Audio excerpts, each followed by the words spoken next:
Hello tout le monde, j'espère que vous allez bien, moi ça va très bien. Aujourd'hui, nouvelle vidéo en ce dimanche 21 janvier 2024 et on va parler de Chelsea.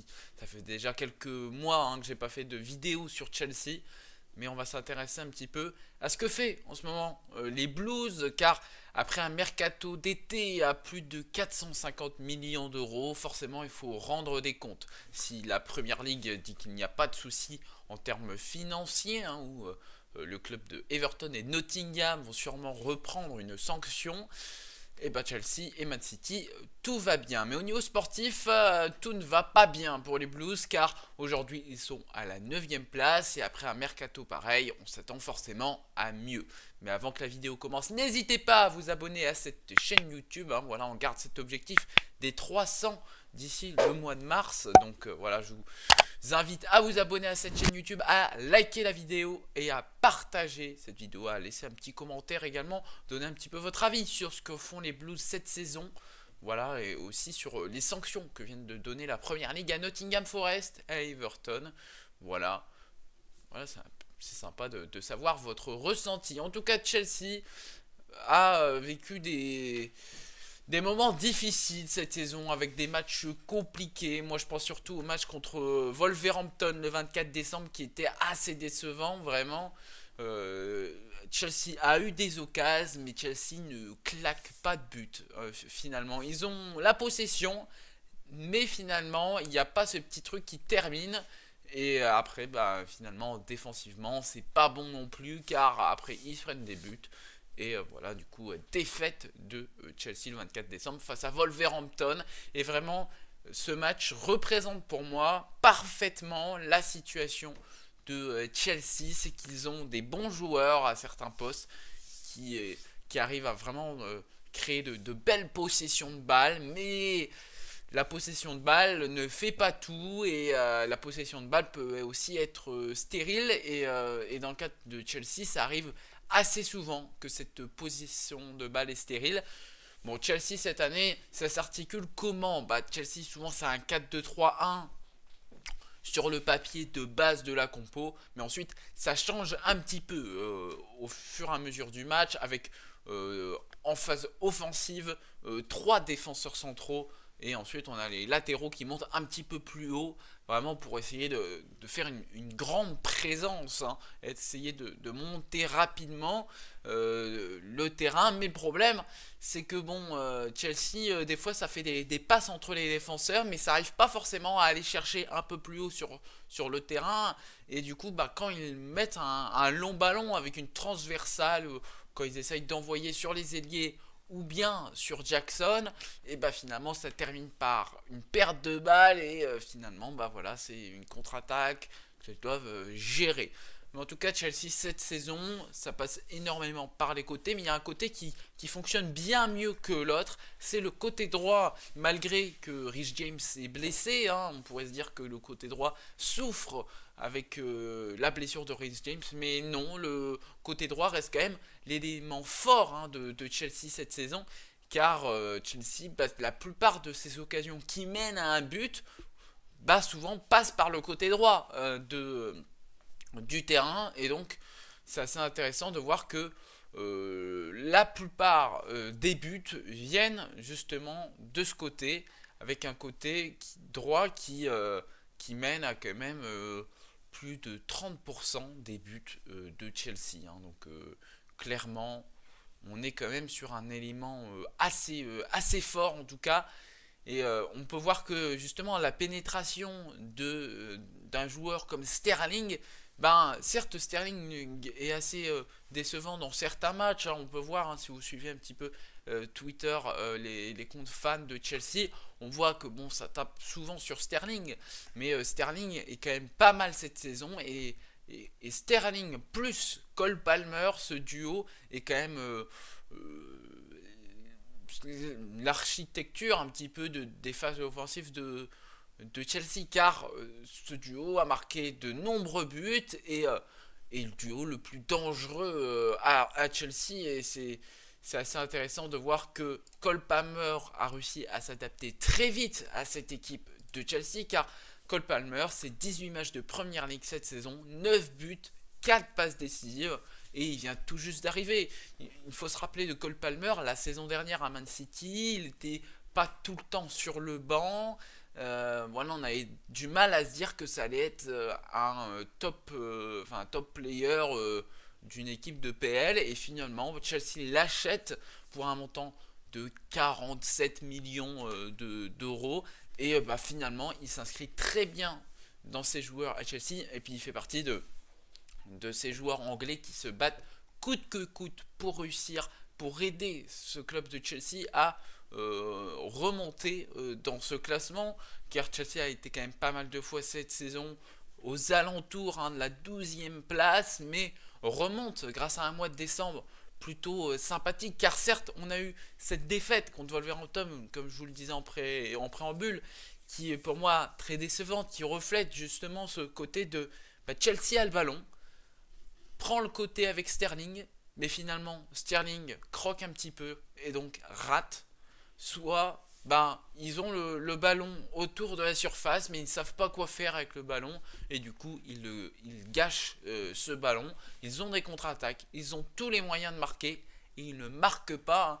Et ça me fait penser d'ailleurs à cette image où vraiment Chelsea a 3 attaquants contre 2 défenseurs, et finalement ne marque pas car Sterling va croquer et ne fait pas la passe. Voilà, c'est sur ce genre de moment là où clairement oui, non, il faut faire la passe, quoi.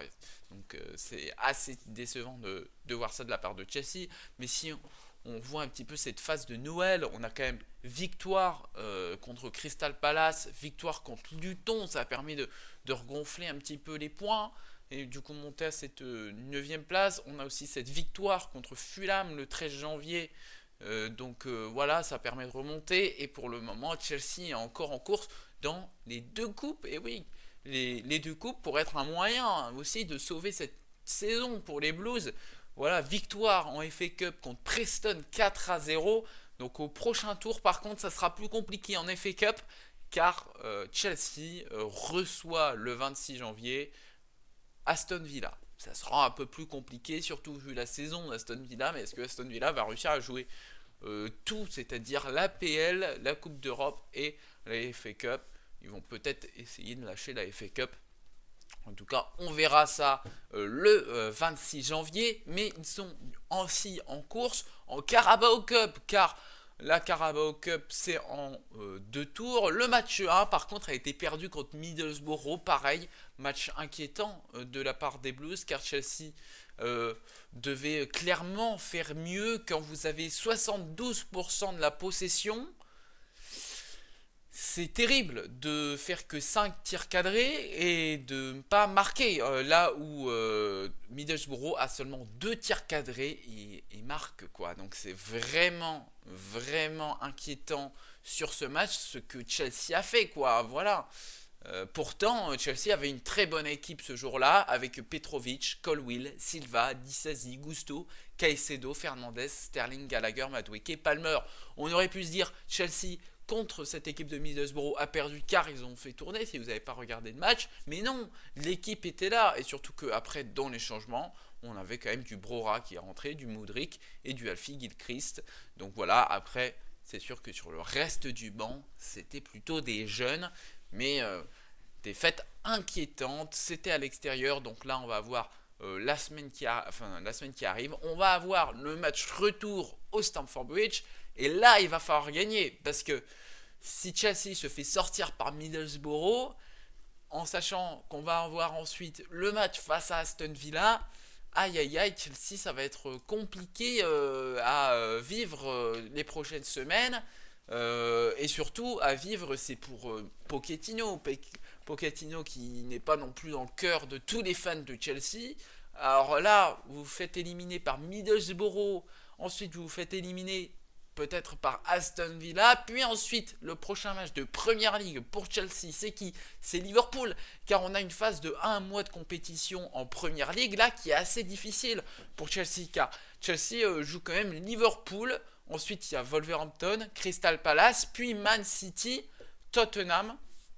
Donc voilà, on a quand même en 1 mois de compétition 3 grosses teams avec Liverpool, Man City et Tottenham, et si on arrive jusqu'au 8-9 mars, on peut rajouter aussi Newcastle. Mais Newcastle, pareil, c'est une équipe qui est un petit peu dans le mal. Et je ferai une vidéo bientôt sur Newcastle. Pareil, hein, Wolverhampton, je vais bientôt vous faire une vidéo dessus. Car Gary O'Neill fait un super taf avec Wolverhampton. Donc j'ai envie de vous faire une vidéo sur Wolverhampton, Crystal Palace également, où il se passe des petites choses. Il y a peut-être Roy Hodgson qui va se faire virer dans les prochains jours, voilà. Et Newcastle, voilà, vous avez un petit peu un calendrier des prochaines semaines avec, il y aura peut-être des vidéos sur ces trois clubs-là, et peut-être aussi selon l'actualité des autres vidéos. Mais pour revenir à Chelsea, on a aussi forcément le cas de la défense hein, que je vais parler, parce que là, que la défense, c'est plutôt inquiétant. Hein. Chelsea, voilà, bon, on sait que avec Sanchez dans les buts, il y a des matchs avec et des matchs sans, mais moi je trouve que défensivement, Chelsea n'est pas du tout solide. Mais le taulier reste toujours Thiago Silva, hein, qui reste le grand patron de cette défense. Thiago Silva, très très fort. Le souci aussi pour Chelsea, c'est de ne pas avoir Rich James. C'est sûr que c'est embêtant, c'est Malo Gusto qui le remplace quand même assez correctement. Mais bon, c'est pas Rich James non plus. Mais en défense, franchement, Disasi, je le trouve vraiment pas au niveau. Biadiachil non plus. Colwill fait le taf quand même, je trouve. Voilà, il est un peu critiqué des fois. Il n'est pas dans les papiers de Pochettino non plus. Mais en tout cas, moi je le trouve plutôt pas mal. Mais vraiment, les deux Français, là, franchement, Disasi et Biadiachil, je les trouve vraiment pas au niveau et assez décevant. Mais c'est sûr que Chelsea n'a pas non plus trop le choix en défense car il y a énormément de blessés. C'est aussi l'un des gros soucis de Chelsea cette saison. C'est que Reece James se blesse, revient, se blesse. On a Wesley Fofana qui depuis qu'il a été acheté par Chelsea est tout le temps blessé. On a Nkunku en attaque qui certes fait du bien. Justement, le match contre Wolverhampton, c'était le match de retour de Nkunku et premier match de Première Ligue quoi. On voyait très bien qu'il était au-dessus des autres. Mais pareil, voilà, Nkunku, il était blessé depuis très longtemps. Voilà, au milieu de terrain, on a des blessures un coup de temps en temps des joueurs. Donc forcément, il y a des blessures à rallonge. Sanchez qui est blessé en ce moment. Bon, voilà, clairement, Chelsea n'est pas épargné par les blessures. Ça se demandait si les kinés qui suivent le club font bien le taf parce qu'il y a vraiment énormément de blessures quoi. Donc à voir comment les choses vont évoluer dans les prochaines semaines. Mais c'est sûr que défensivement, c'est pas ça du tout. Voilà, quand on voit que 2 tirs cadrés pour Middlesbrough, victoire de Middlesbrough, bon, c'est assez dommage de se dire que avec une équipe de ce standing, on n'arrive pas à gagner contre Middlesbrough. Bon, après, il y a quand même des points positifs hein, dans cette équipe. Je vous l'ai dit, Palmer, Sterling, qui est pour moi quand même un point positif, qui arrive à faire de belles choses. Madueke, qui est pas mal hein, aussi, je trouve. Hein, j'avais bien aimé, c'était son match contre Luton, il me semble, pendant le mois de décembre, qui était très intéressant. Madueke, pareil, hein, qui n'était pas dans les papiers de Pochettino.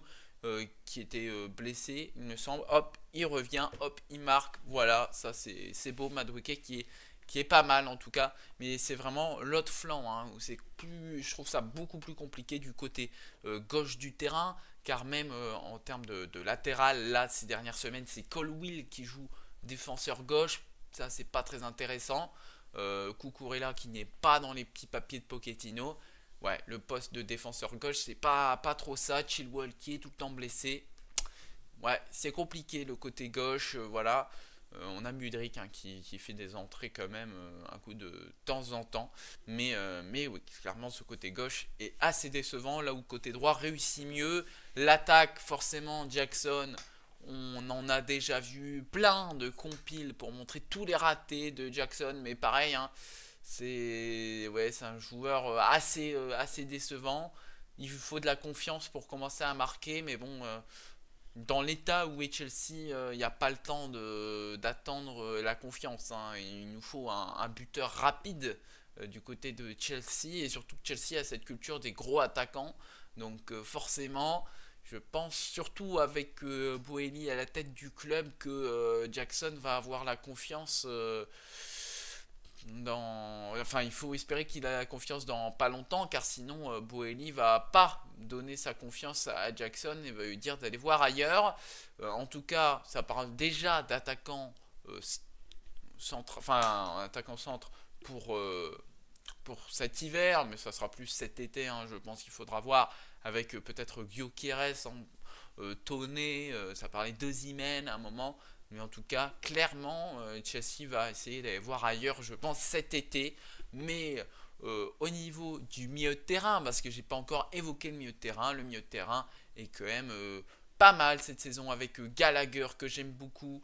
Vraiment, c'est un joueur qui va à 100%, qui se bat à fond pour le club de Chelsea et ça, voilà. Et puis, quand je vous disais tout à l'heure, des fois la défense tergiverse un petit peu trop, arrive pas forcément à se relancer. Ils arrivent à trouver Conor Gallagher et là Conor Gallagher réussit à justement lui à faire avancer le ballon et pas rester que dans la partie de terrain de Chelsea, à vraiment repousser les joueurs adverses dans leur partie et faire monter tout le bloc de Chelsea. Donc ça c'est un truc que Gallagher arrive pas mal à faire. Il y a de très bons appels de la part de Gallagher. Pareil, à côté de lui, on a Fernandez. Enzo Fernandez, il est trop fort. Voilà, il est très très fort. Il arrive à trouver des superbes passes. Voilà, vraiment super fort Enzo Fernandez. Caicedo, c'est un petit peu plus en demi-teinte, hein, qui est là en 6. Qui reste clairement plus bas que Enzo Fernandez et Gallagher. Mais bon, c'est logique. Hein. Mais ouais, Caicedo, je trouve ça un peu plus décevant. Surtout quand on voit le prix qui a été mis sur Caicedo. On aurait pu s'attendre à plus, surtout que ouais, il y a des petits moments où il y a des pertes de balles assez dommageables, hein, pour Caicedo. Je sais plus c'était quel match. C'était peut-être contre Fulham justement là en janvier où il y avait une perte de balles bizarre. Oui, clairement Caicedo reste plus bas. Après, c'est encore récent Caicedo à Chelsea, donc il faut aussi laisser le temps pour lui de s'acclimater, car ça peut prendre du temps aussi de s'acclimater. Mais oui, il va falloir faire quelque chose dans cette seconde partie de saison.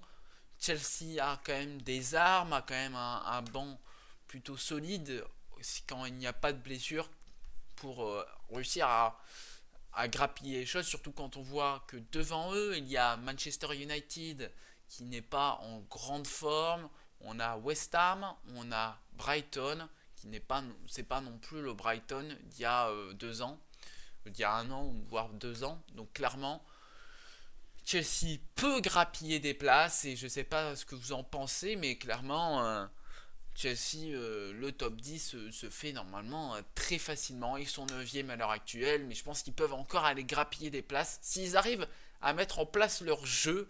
Mais attention aussi aux relances courtes, hein, parce que des fois Sanchez il me fait peur avec ses relances, et je pense qu'il fait peur aussi aux fans de Chelsea. Hein, et les fans de Chelsea repensent surtout au match contre Arsenal où ils ont eu des envies de meurtre, clairement, sur Sanchez. Hein, ouais, voilà, c'est bon, c'est comme ça. Mais je pense que Chelsea va réussir à faire quelque chose.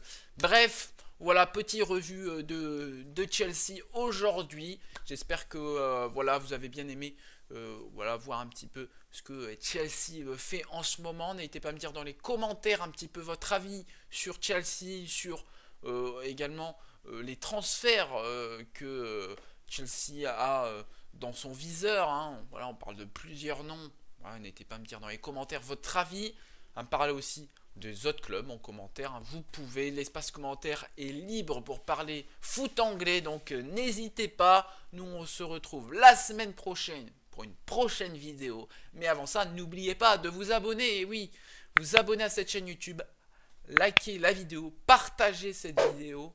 Et nous, on se retrouve à la semaine prochaine. Goodbye tout le monde.